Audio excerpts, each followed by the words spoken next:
Labas vakaras. Praeitą savaitę be kitų dalykų kalbėjome apie tai, kad šiuolaikinėje rinkoje reikia turėti kokį nors išskirtinumą. Na pavyzdžiui, ką jūs rinktumėtės iš kelių vienodų produktų? Žinoma, kad jis turi kažkuo išsiskirti. Ryškesnė etikete, sudėtimi ar atspaustų medalių laimėtų kokiame nors konkurse. Šiandien įmonės turi galimybę laimėti tokį išskirtinumą, nes Lietuvos inovacijų centras kartu su Lietuvos pramonininkų konfederacija ir asociacija Žinių ekonomikos forumas rengia nacionalinį inovacijų prizo konkursą. Jau 6 metus iš eilės organizuojamo konkurso inovacijų prizas organizatoriai ir šiemet ieškos ir vertins jaunas, veržlias bei inovatyvias Lietuvos įmonės ir jų veiklą. Atslūgstant sunkmečiui, konkurso organizatoriai siekia atrasti ir pristatyti visuomeniai inovatyviausias Lietuvos įmonės bei jų sukurtus naujus produktus bei paslaugas, kurie jau netolimoje ateityje galbūt taps plačiai žinomi tiek Lietuvoje, tiek ir už jos ribų. Konkursas yra skirtas Lietuvoje registruotoms ir veikiančiams verslo įmonėms, vykdančiams inovacinę veiklą. Dalyvavimas konkurse įmonėms suteikia galimybę pasitikrinti savo inovatyvumą, kurti teigiamą įvaizdį ir didinti žinomumą. Konkurso laimėtojams bus įteiktas sertifikatas, inovacijų prizo statulėlė bei suteikta teisė naudoti inovacijų prizo logotipą apdovanoto produkto ar įmonės rinkodaros tikslams. Šiais metais inovacijų prizo konkursas yra vykdomas 4 kategorijose. Pirma, tai yra inovatyvus produktas. Antra, inovatyvi įmonė. Trečia, inovatyvus jaunasis verslininkas. Bei 4, inovacijų šauklys. Pastaroji nominacija yra skirta žiniasklaidai. Kviesčiau Panevėžio regiono žiniasklaidą aktyviau dalyvauti.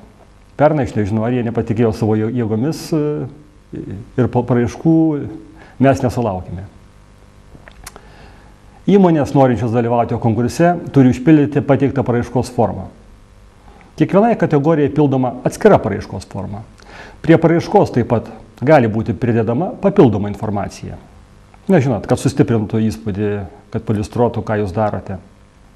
Tai va, tie priedai gali būti, tai koks nors techninis aprašymas, nuotraukos, vaizdo medžiaga. Jinai, aišku, gali būti skaitmeninėme formate, kompaktiniai plokšteliai ir panašiai. Paraiškos priimamos iki 2010 metų lapkričio mėnesio 12 dienos.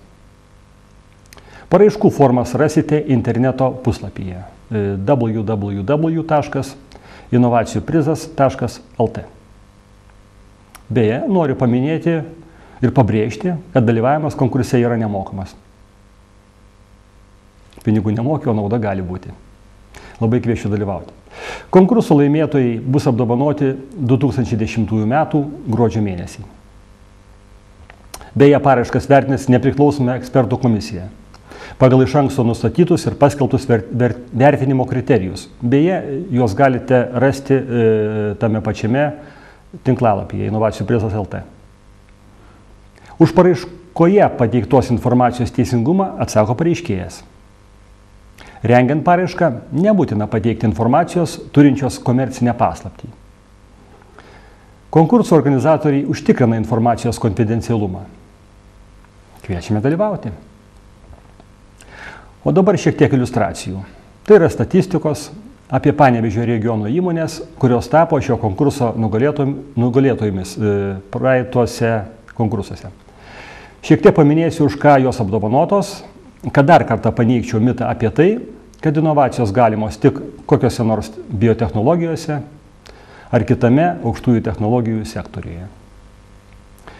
Pirmą kartą, kaip minėjau, konkursas buvo rengtas 2005 metais. Jame sužibėjo Igno Kriščiūno firma IGIS.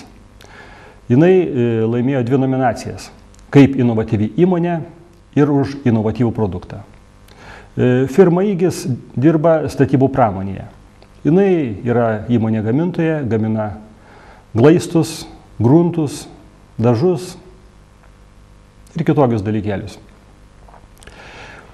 2006 metai. Panevėžio Aurida. Tai įmonė, kuri turi ilgą istoriją ir jinai laimėjo už vieno cilindro automobilinį kompresorių, kurį pristatė kaip išskirtinį palyginus su analogais. 2007 metai. Malsena. Visi žinome Malseną. Dažnai perkame turbūt jų miltus. Įmonė gamina produktus iš grūdinių kultūrų. Per pastaruosius 3 metus, čia turime omeny paraiškos metai, 7-ieji, įmonė patobulino ir sukūrė 14 produktų. Natyvinį kviečių krakmolą, kviečių glitimą, įvairių rūšių makaronus, miltų mišinius. Per 3 metus įgyvendintas 140 milijonų litų vertės inovacijų diegimo ir modernizavimo projektas. 2008 metai. Igis. Kad laimėjo Igis ne pirmą kartą, tai dar kartą įrodo, kad vertinimas yra objektyvus ir įmonė, jeigu jinai jau yra laimėjusi, turi tokius pat šansus laimėti ir ateityje. Tai va, jie laimėjo už sukurtus į rinkai pateiktus antikorozinius metalo dažus Magma, kurie yra pagaminti vandeninio alkido pagrindu. Tąsyk tai buvo naujovė ne tik Lietuvoje, bet ir Europoje. 2009 metai. Uždaroji akcinė bendrovė Veko. Įmonė įsikūrėsi Panevėžio rajone, Gustonyse, ir jinai specializuojasi plastikinių pakuočių gamyboje. Per pastarosius 3 metus aktyviai diegiant produkto bei proceso inovacijas, gamindama kaskart naujesnės kokybės produktus bei automatizuodama gamybos procesus. Beje, apie tos įmonės produkciją galiu pasakyti, kad jos galbūt vartotojai ir nežino, bet dažnai nusipirkę parduotuvėje kokios nors įmonės pagamintą ketšupą, kuris yra pagamintas be konservantų, galime nustebti, kad jo garantija yra pusmetis, galbūt ir daugiau. Tai yra dėka būtent tos pakuotės, kuri yra 5-sluoksnė ir tie sluoksniai yra pasižymė tokiamis savybėmis, kad jie nepraleidžia ultravioletinių spindulių, deguonies ir dėl to galima be konservantų ilgai išlaikyti produktą. Tad noriu palinkėti verslininkams sėkmės, pildant paraiškas ir laimint šiame nacionalinėme konkurse. Dėkoju už dėmesį. Su jumis buvo Rimantas Serva.